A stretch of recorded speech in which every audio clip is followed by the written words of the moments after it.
Lyra को उसके पास बैठी उस औरत ने बताया कि वो उसके घर ही जा रही थी लायरा का रिश्ता मांगने अपने देवर के लिए। उस औरत के मुंह से ये लफ्ज सुनकर लायरा को हंसी आ गई। उसने मुस्कुराते हुए कहा, बाजी मेरी कुछ दिनों में शादी है। आज मैं यहाँ अपने शादी की तारीख लेने आई हूँ, माफ कीजिएगा।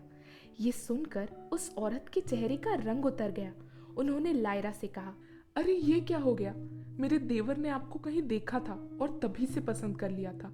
उसने तय कर लिया था कि वो आपसे ही शादी करेगा। उसने कुछ लोगों से बात की तो लोगों ने उसे बताया कि अगर वो तुमसे शादी करना चाहता है, तुम्हें पाना चाहता है, तो उसे कुछ अच्छी नौकरी करनी पड़ेगी। लोगों की बात मानकर वो दुबई चले गया अच्छी नौकरी करने, खास आपके लिए, ताकि वो आपको हासिल कर सके।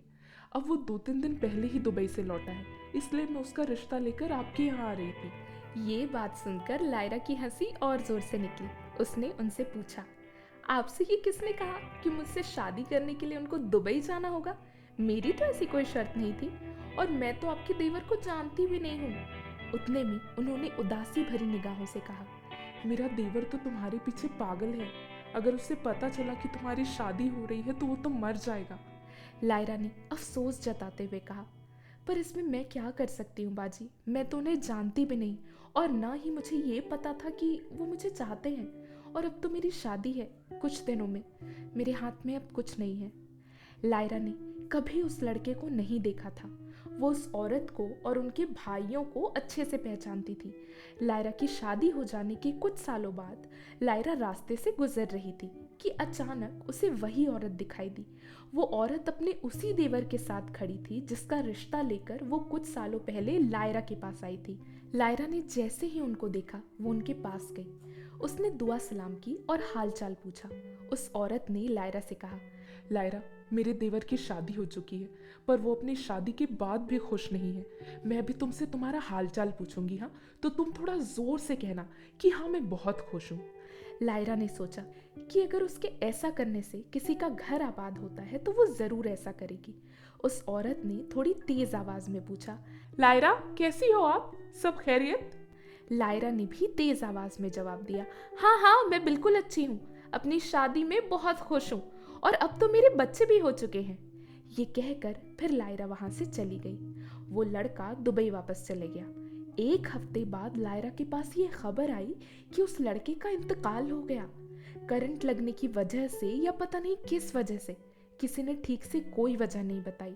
लायरा ये बात सुनकर बहुत दुखी हुई, और उसे ये लगा कि कहीं उसकी मौत की वजह लायरा तो नहीं।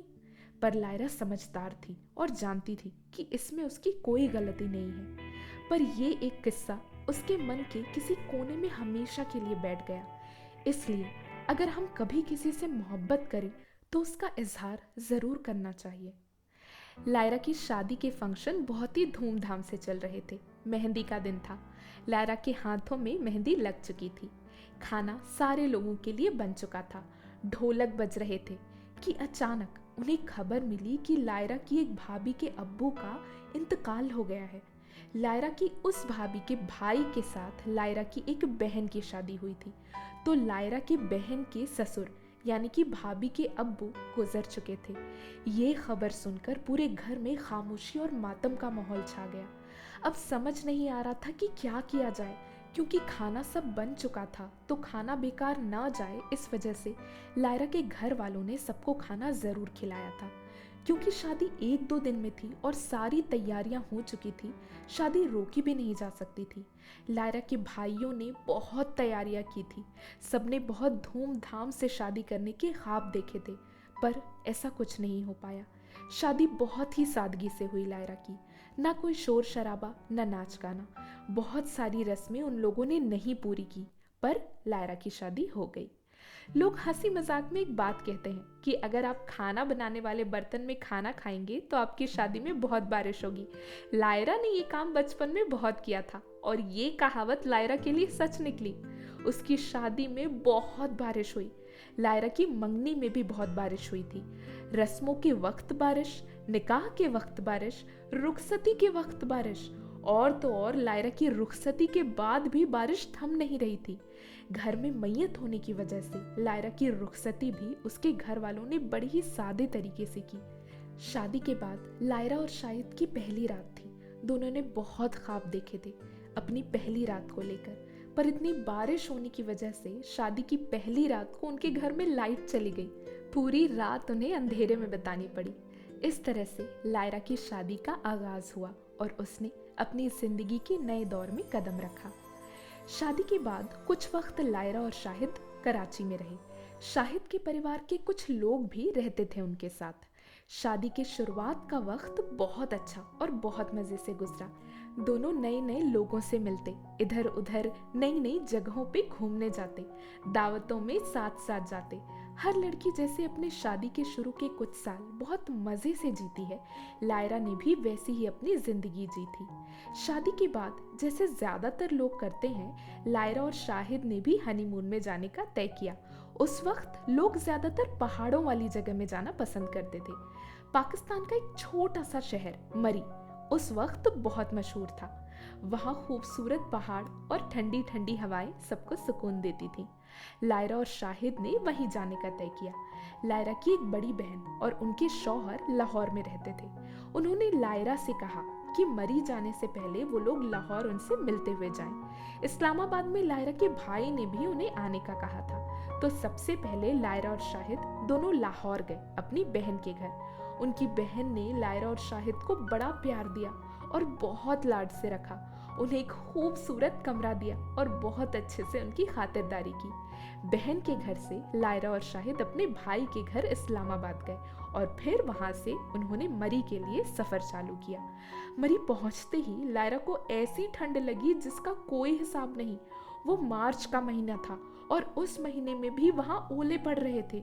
कुछ दिन दोनों घूमने गए मशहूर जगहों पर, साथ में खाना खाया, अकेले में कुछ दिन गुजारे और प्यार मोहब्बत भरी बातें की। लायरा और शाहिद जिस कमरे में रुके थे वहाँ हीटर वगैरह सब कुछ था, पर लायरा से ठंड बर्दाश्त नहीं हुई। कुछ दिन वहाँ रुक कर लायरा और शाहिद वापस आ गए। उसके बाद दोनों ग्वादर रहने चले गए और फिर वहाँ से लायरा की असली जिंदगी की शुरुआत हुई। लायरा ने जहाँ अपना बचपन गुजारा था, जहाँ वो पैदा हुई थी, उस जगह पर आके शादी के बाद वो रहने लगी अपने शौहर के साथ और जिंदगी के कुछ साल वहाँ गुजारे। लायरा अब अपने ससुराल में थी। लायरा के ससुर उसे बहुत प्यार करते और बहुत इज्जत करते थे उसकी।